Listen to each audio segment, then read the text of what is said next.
This podcast is sponsored by nobody. Hey dudes, welcome to Splat from the Past, the only 80s themed horror and sci-fi show where things can get totally radical. Now today I will be talking to a very talented Canadian character actor. His name is Paul Hubbard. Paul he played the role of Weston in the 1982 Canadian horror cult classic Julie Darling. He will be my second guest from that movie, after having Isabel Mejias on this past summer. He was also in Running Brave, the horror classic Funeral Home. He played Flash Gordon in a fantasy sequence in A Christmas Story that got cut out, where I guess Ralphie is playing Red Rider, and he has this fantasy of going up against Ming the Merciless with Flash Gordon. Yeah, and it's funny, I reached out to Paul last Thanksgiving time to do an interview for Christmas, and he wasn't able to at that time, so we're going to make it work today. And of course, he's also been in Perry Mason Returns. He guest starred on the Alfred Hitchcock reboot in the 80s. He was in Physical Evidence with Burt Reynolds, Sea of Love with Al Pacino, lots of great stuff. Matchstick Men with Nicolas Cage. We're going to talk about all of that stuff. And today is Monday, November 21st, as we record. I'm releasing it on Monday, December 5th, to be part of the Christmas haul of Splat from the Past episodes, even though this is not technically a Christmas episode. It kind of is because of A Christmas Story, even though he was cut from it. But it's going to be a Christmas episode nevertheless. So yeah, here is my interview with Paul Hubbard. Hey, Paul, welcome to the show. How are you today? I'm good. Just back from my walk. That's good to get a walk in every now and then. Yeah, every day.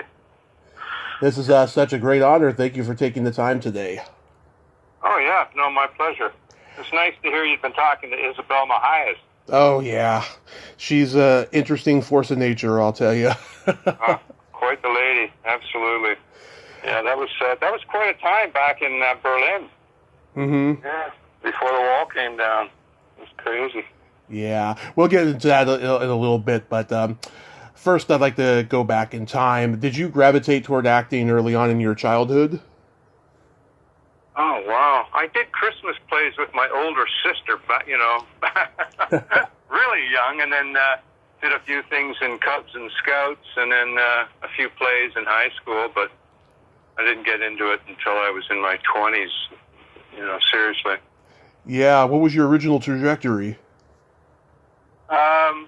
Well, I always wanted to do theater, so I got back from Whistler back in the 70s, and I got to Toronto and started doing some workshops, mm-hmm. and met up with a few good actors, and we started doing amateur theater, and it just sort of led into commercials and TV stuff, film.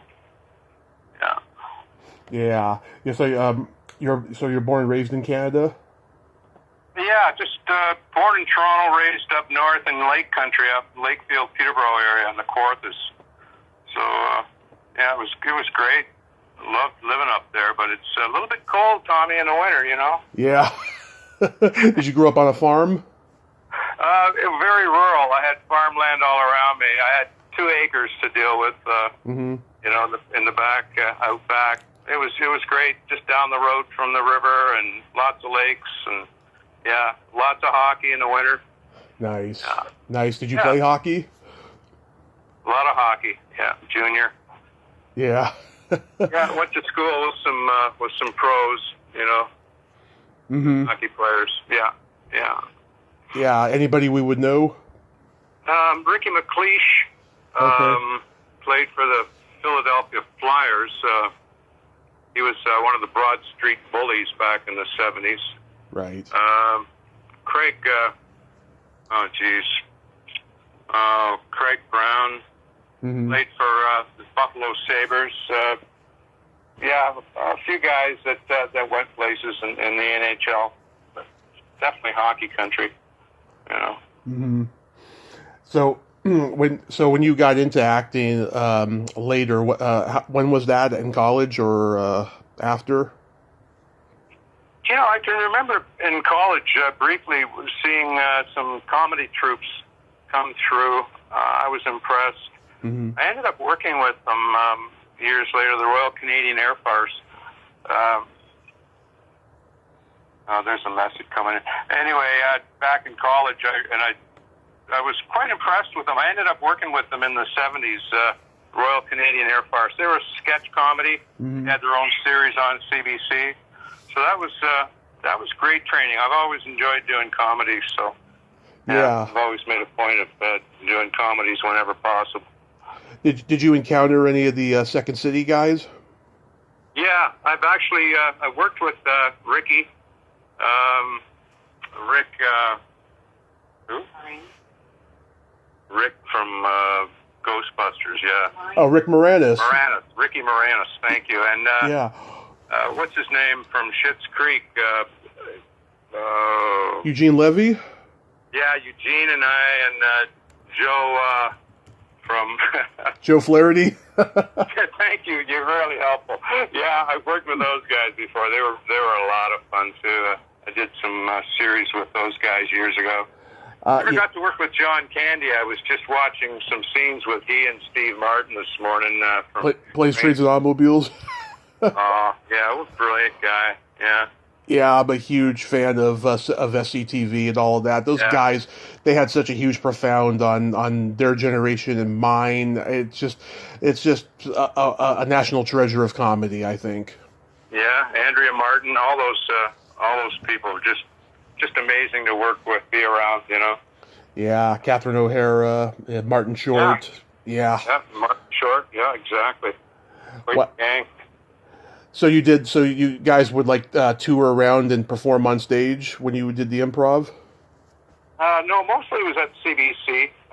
The series with the Royal Canadian Air Force. I think I did it for about 2 years. I was just one of the players, right? They had the leads, and then they had a troupe of about 5 of us that would sketch comedy with them. So it was in Toronto.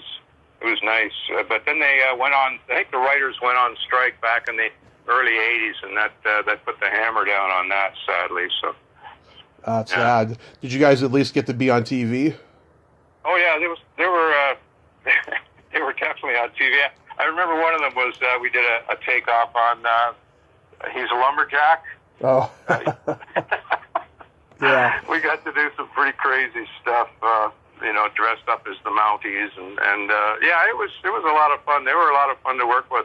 Lou Bagoy and people like that. Mm-hmm. Roger, God, I've forgotten Roger Abbott. I've forgotten their names now. It's been 40-some years, but yeah. Yeah, a lot of those guys go on to pretty good careers. Oh yeah. They were writers, comedy sketch writers for a long time. Lou Bagoy. That series went on their show went on for quite a while after we left. Yeah, did you guys know the newer Second City guys like David Hubbard and Ron James and Derek McGrath? Derek McGrath I've worked with over the years.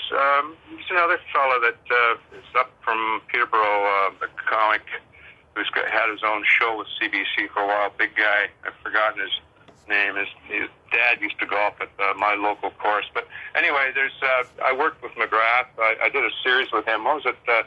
With the kid, Jerry, what's his name from, kid with superpowers, I remember. It was back in the 80s. Jerry, and he did that flick with Tom Cruise and Show Me the Money. Jerry Maguire. Maguire, yeah. But he was the quarterback that, what else has he done? He's done a lot of work. He did the Foursome, the 4 kids who take off. Explorers? Pardon me? Explorers? No, it was the 4 kids that took off down the, and Sutherland played the the antagonist. The Lost Boys? The Lost, no, that's the one where they're all walking down the railroad. And Stand By Me. You're talking about Jerry O'Connell? By Me. Jerry, somebody. Anyway, Jerry O'Connell. Thank you, sir. Thank you. This is why I'm not doing a lot of live theater these days, as you can tell. Yeah. God, my nemesis. I hated learning lines. Bloody hell. So, your first movie was The Kidnapping of the President. Do you remember anything about that? Shooting from the very top of the Toronto City Hall, Mm-hmm. the long way down. Richard Chamberlain, I believe. Not Richard Chamberlain. Anyway, another good Canadian actor. Shatner? William Shatner? Yeah, he was fun to work with. I got the Hal Holbrook, and what a cast. Van Johnson. Yeah, Van was in it, and who was that hot lady back in the 40s? Ava Gardner.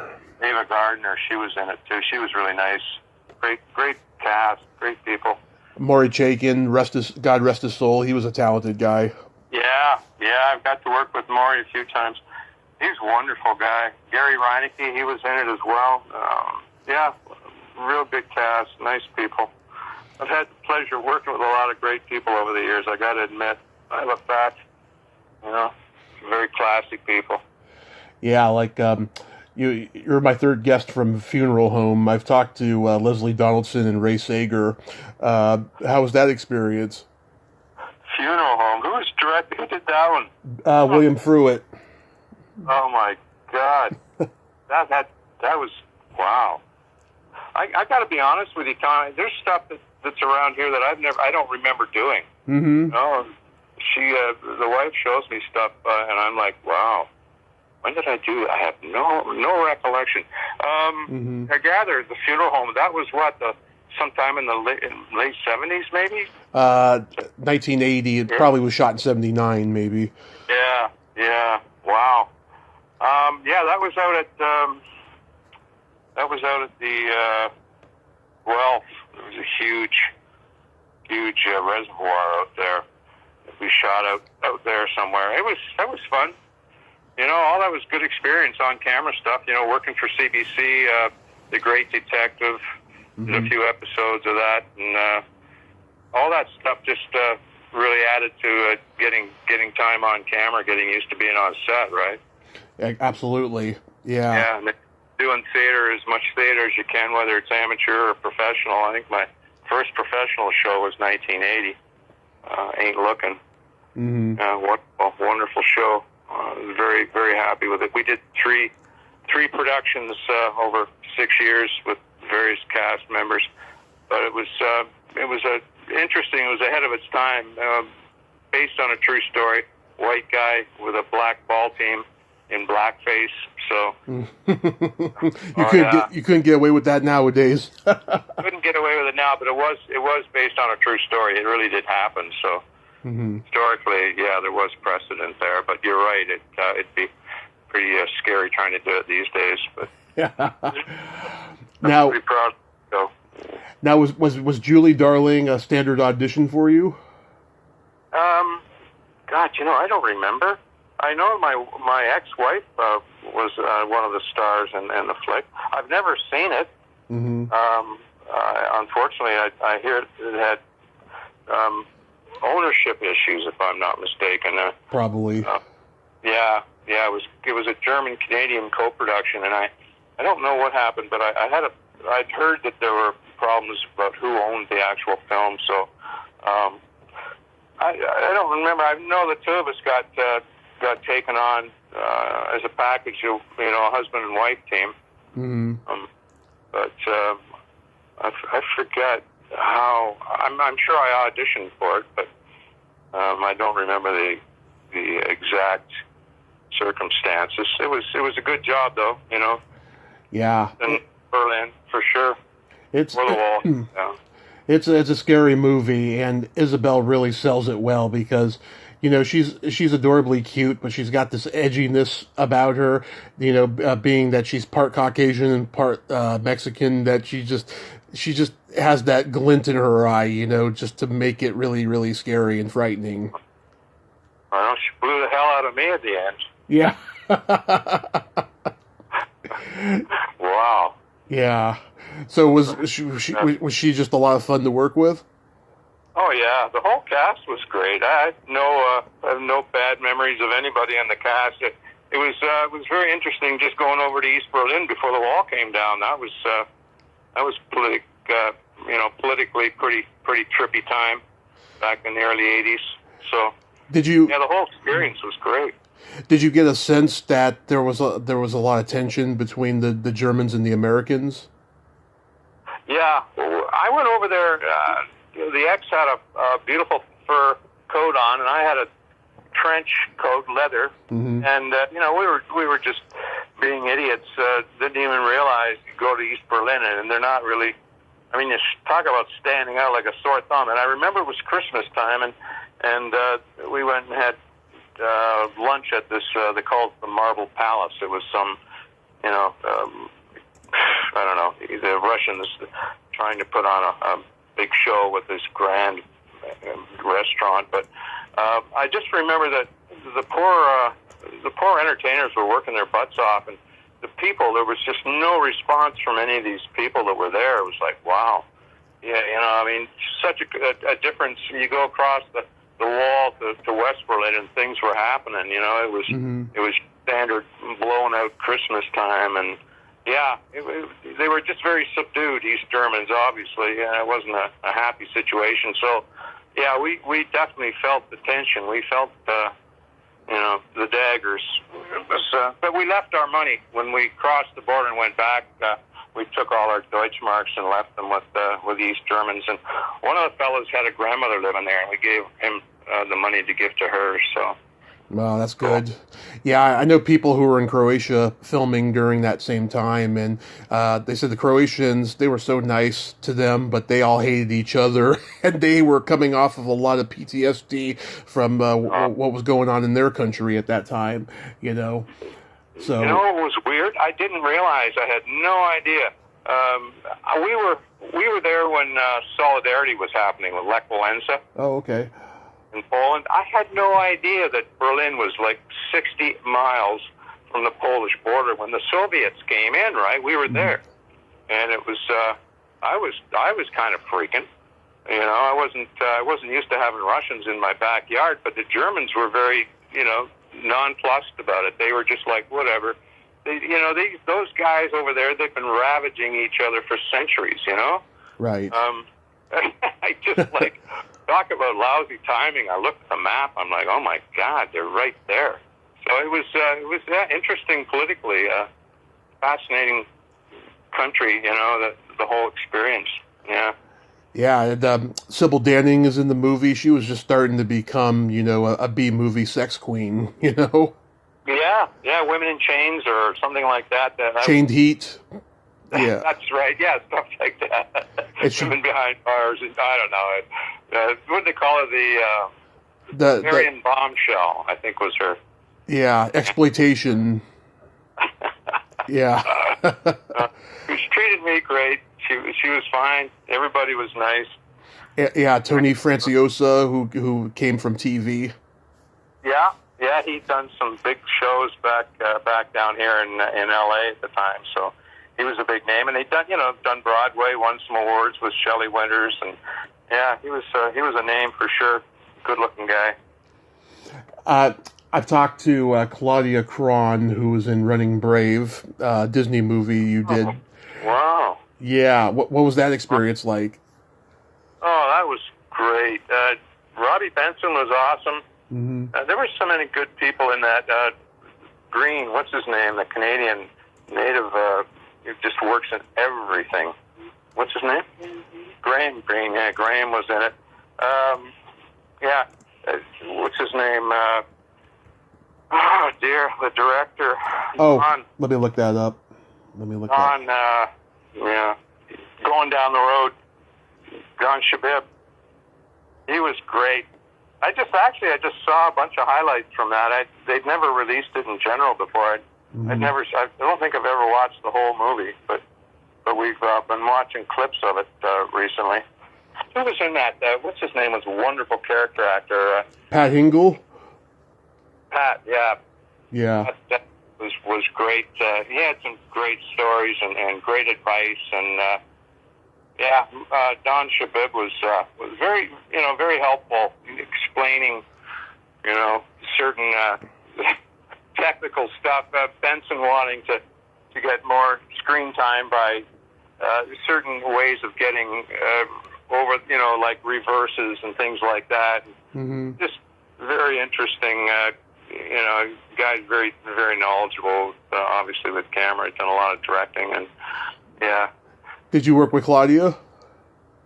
I can't remember. I was in scenes with her, but I can't remember whether I had lines with her or not.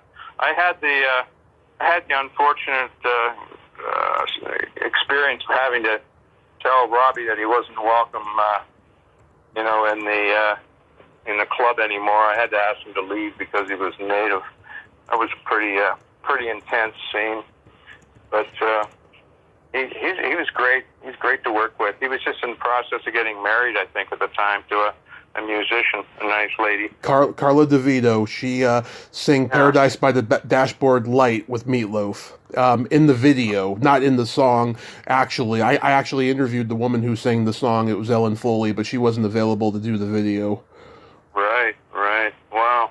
Yeah, he was just getting together with her at the time. She was on set for some of the time, visiting. Hanging out. And then I think he went down after that. He did a flick with Paul Newman. Mm-hmm. Harry and Son. That's right. And then I think they ended up in South Carolina or something. He was teaching I don't know. At a college. I don't know about that. Yeah, he ended up teaching for quite a while. Nice guy. Now, only a few years ago, I found this out. You were cut from A Christmas Story. There's a dagger to the heart. No, so like you played Flash Gordon in the fantasy sequence, right? Oh, God, I love that show. I love that scene. I was so happy when I walked out of the theater after seeing that. Mm-hmm. Bob Clark, and I walked up to him, and I was over the top. I was so happy.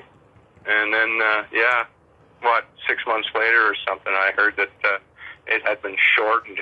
And I was like, what? Are you serious? And I just read last week, I was reading an article online, Tommy, about all these actors that have had all this work edited, right? And I'm like, oh, man, I can relate. That's pretty hard to take, but whatever, I'm sorry that you had to go through that, but did you just audition for Bob Clark and you got the part?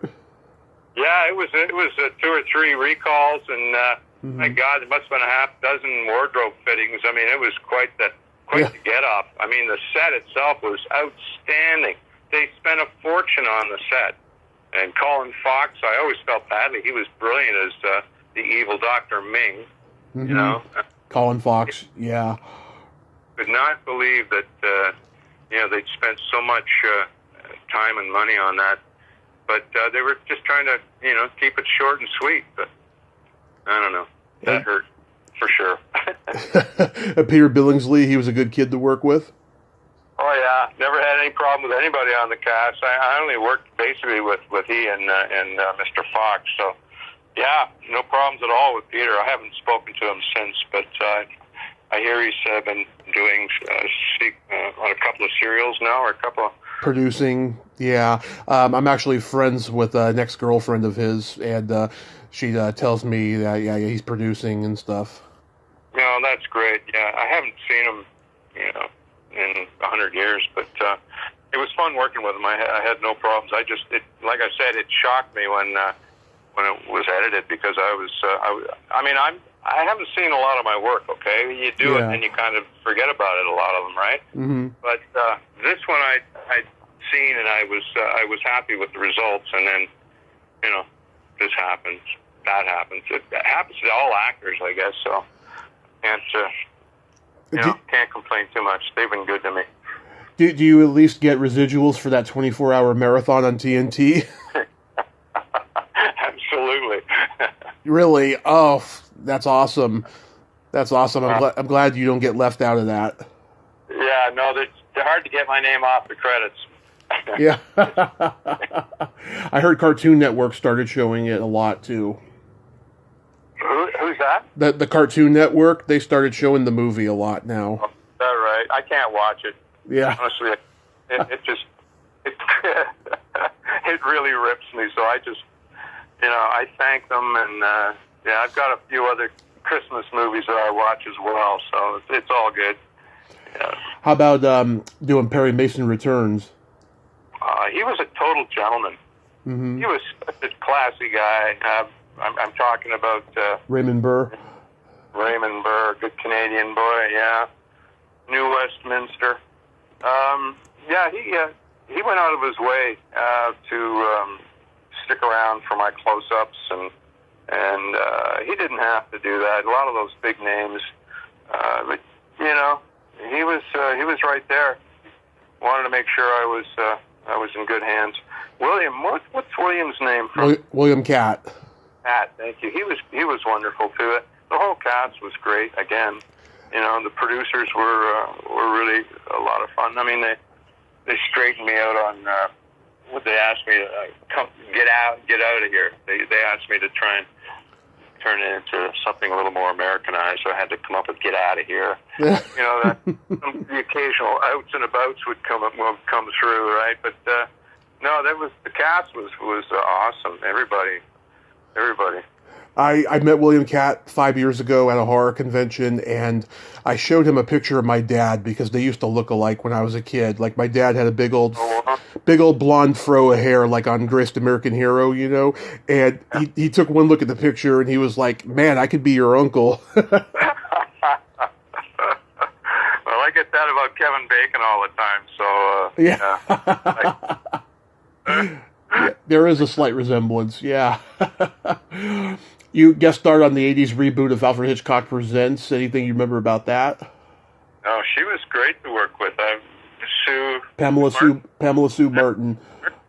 Yeah, she was great to work with. Everybody. I remember it was a snowstorm and people had trouble getting there downtown Toronto. Mm-hmm. I think I had to take a train into town or something. But she was wonderful to work with.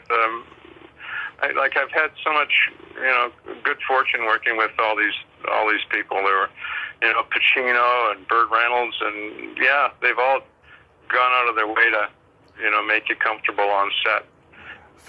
Physical Evidence, Michael Crichton directed that. What was he like as a director? He was great. I can remember being a little bit in awe of Burt. It took me a little while to sort of get over my starstruck situation with Burt. We had some read-throughs, and he went out of his way to make me comfortable. But I played a real prick, right, in the movie. I wasn't particularly well liked by the rest of the crew. I just Burt. He went out of his way to put me at ease. I asked him some stories about he and Clint Eastwood, and he regaled me for a while. And once I got relaxed, I was a lot better working with him. It's very demanding. You're there, and you're under the gun. So whatever they can do to make it a little looser situation for you when you're more relaxed, you're going to do better work. So Crichton was wonderful to work for. Very brilliant. Brilliant guy. Needless to say, yeah. Yeah, I mean, Reynolds was awesome. He was known for doing stories about how technology is evil and how it can go awry, whether it's Westworld, Jurassic Park, or Runaway with Tom Selleck. This was kind of a departure for him. Mm-hmm. Yeah, this is pretty straight down the middle for Mr. Crichton at the time. Yeah, you're right. Yeah, it was great. And then working with Pacino on Sea of Love, I mean, you really must have been in awe of him on that. I mean, coming from The Godfather and all those great films he did. Yeah, he was, and John Goodman was on his way out to the coast to start Roseanne. Roseanne, yeah. So he was just getting going in his career. Harold Becker, he directed it. Yeah, Becker. They switched directors around, I think, midstream. They called it Sea of Mud for a while. It was pretty slow. But what was the actress' name? She just got divorced recently. Ellen Barkin?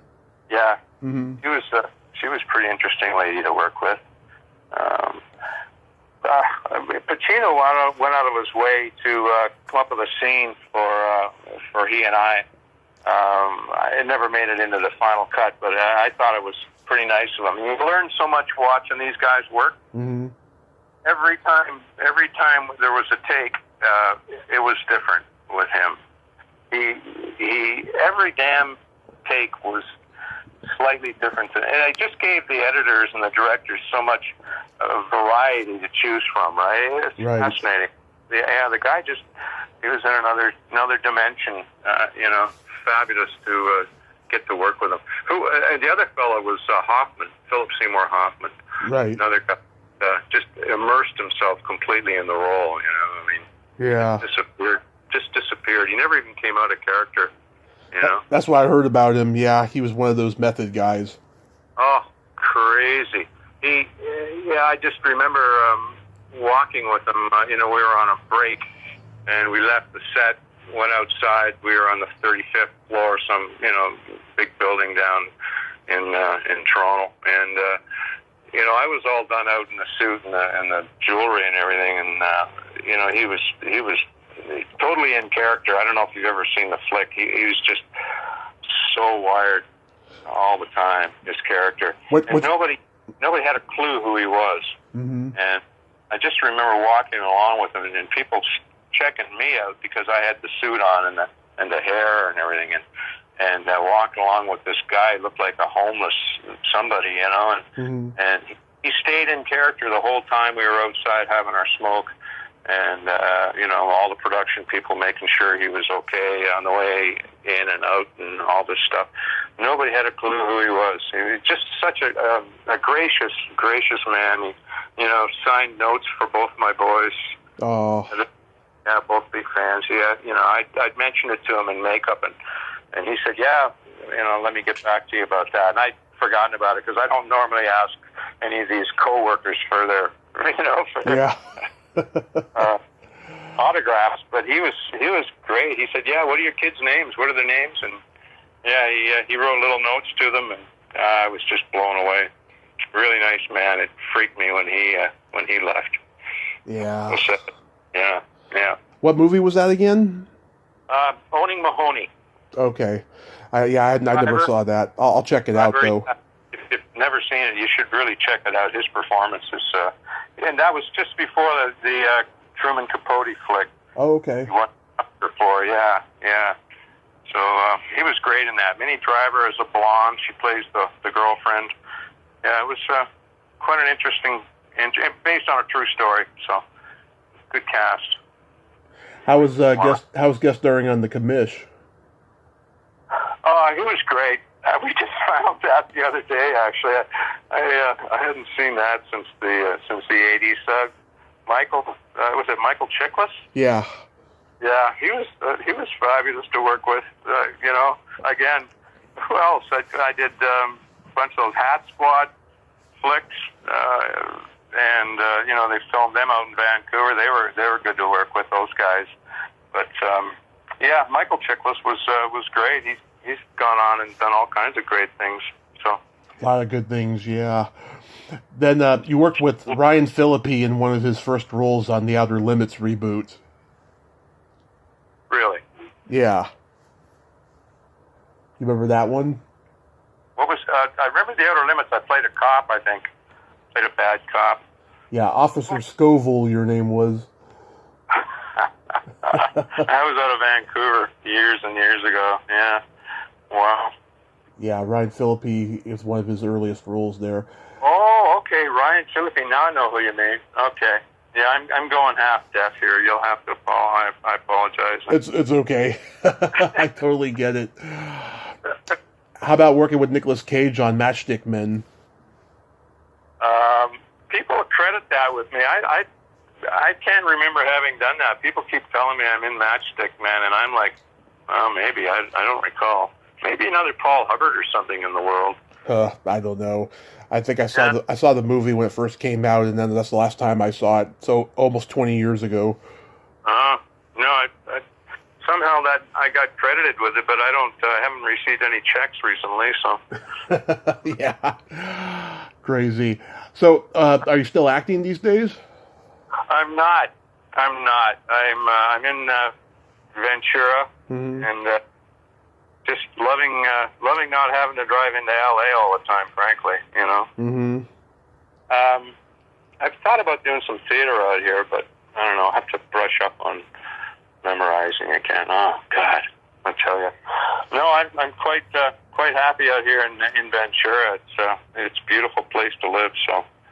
Did you retire or go into another field or? Yeah, basically just retired. I've got doing some working on my health right now. I've had some health issues, and I'm just getting back up and running and looking after myself, really. And I got a wonderful lady helping me out here, so I'm taking full advantage. She's a OR nurse, got lots of background in helping people out. So I'm in good hands out here, and I got great doctors, and yeah, I just had some heart issues, right? So just trying to get myself strengthened up again. It's all good. Oh, God bless you. Yeah, I understand the health issues. I had a car accident 7 years ago, and oh God. Yeah, I got lots of metal in my leg, and I have a stent in my heart, and I just got diagnosed with type 2 diabetes, which I'm conquering right now. Oh, good man. I've lost like 30-something pounds so far, so I totally get it. Good for you. Woo.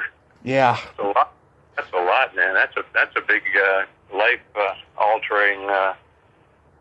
That's great. They started out with me with stents and realized they had to get a little more serious, so they gave me a quadruple bypass. So, yeah, I'm back up to walking 4 miles a day, and I want to get back out on the golf course. But I got a gimpy knee they're looking at next month for me, so I'm hoping to get that tuned up, get my golf game back.